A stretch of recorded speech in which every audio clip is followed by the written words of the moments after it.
What I'm about to share with you is quite alarming because for some people, it limits their access to this.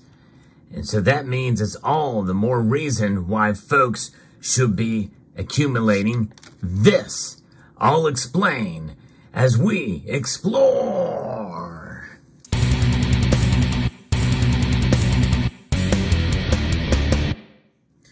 Gold and silver, I think, are more important than they have been in many decades because of what's going on in the world around us.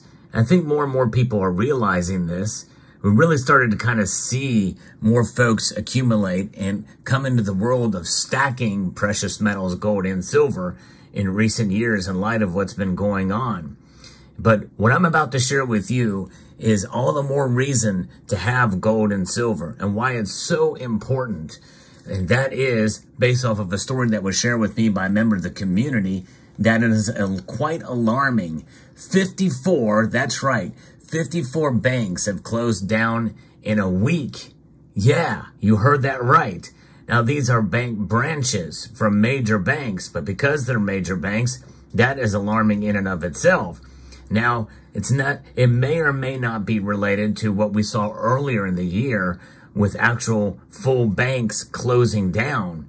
These are branches of major banks, but to me, that tells us a larger story and something we can digest from this, which I think is quite concerning in either a related way, but even more important, in a different way that I think is not being talked about, and probably why this is not as big a news as it should be. But it is big news, and it makes the case for stacking no matter what your income level is. I'll get to that in a moment. But if you enjoyed content like this, where I bring you the latest news of precious metals, hope you will consider subscribing to the channel and like this video as well.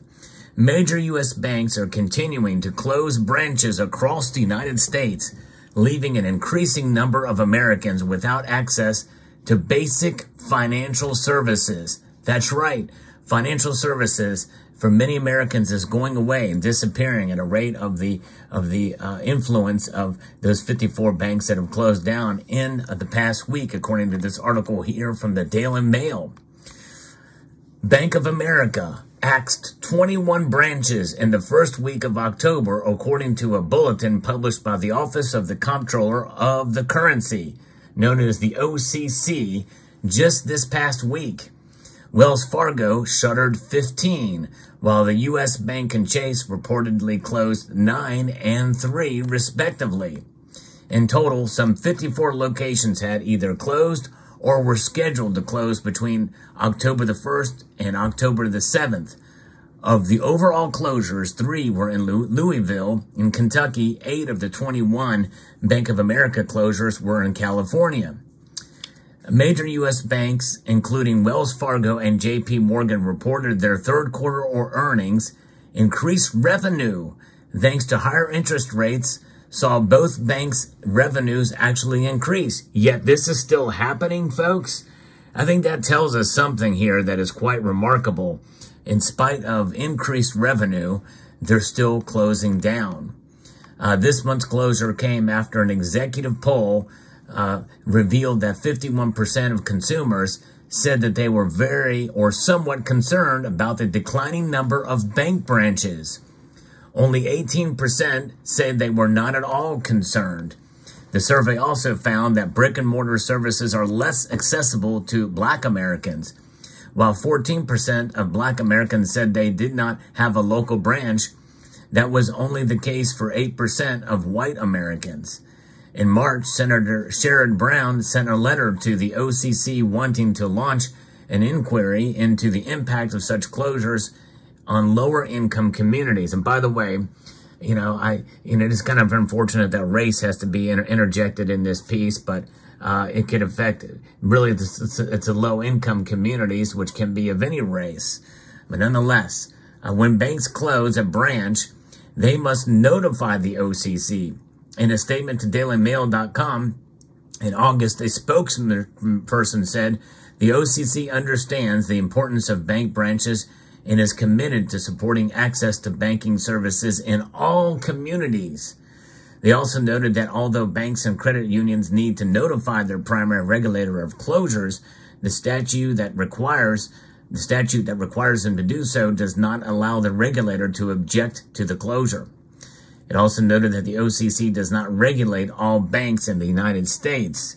And data from S&P Global Market Intelligence shows a total of 1,144 national and regional banks were closed between January 1st and July 31st across 49 states, with firms pulling out some areas at a faster pace than others. And we saw this past week, 54 in 1 week is a pretty big number. But think about it.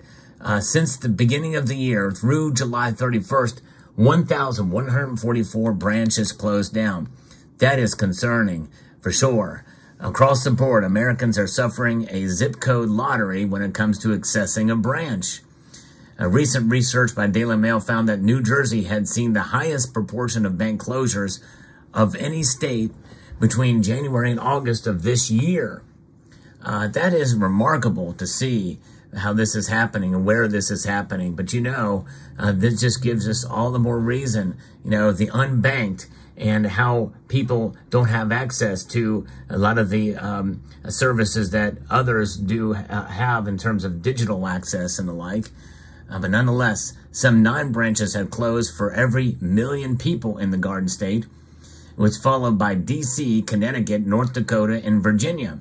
By comparison, Vermont residents remained relatively unscathed by the bank branch closure bloodbath, with no locations closing during this time period. Come to think of it, I know that in my area, there has been some bank closures of the bank I go to as well, but it was only 1 or 2 branches that have closed down in the past 2 years, so not a big deal, but nonetheless, it is something that's been notable. And especially this year, it's happening at a faster pace. And so as banks are axing branches, they are also increasingly turning towards digital services, a development which was sped up hugely by the COVID-19 pandemic. Nerves around transmitting the virus deterred households from exchanging cash and encouraged them to use digital payment apps such as Venmo and Cash App. Now, think about that. That trend somewhat tends to continue. But, I can't help but think that the powers that be, these big banks, especially with Fed now becoming more and more entrenched, using cash, is something that they don't want because you can't track people with it. And yes, I know there's a serial number there. And theoretically, they could probably trace that serial number, but it's not tied to any person individually. But I think this is part of a greater scheme and a trend line that's going to make it easier, much easier to implement the central bank digital currency down the road.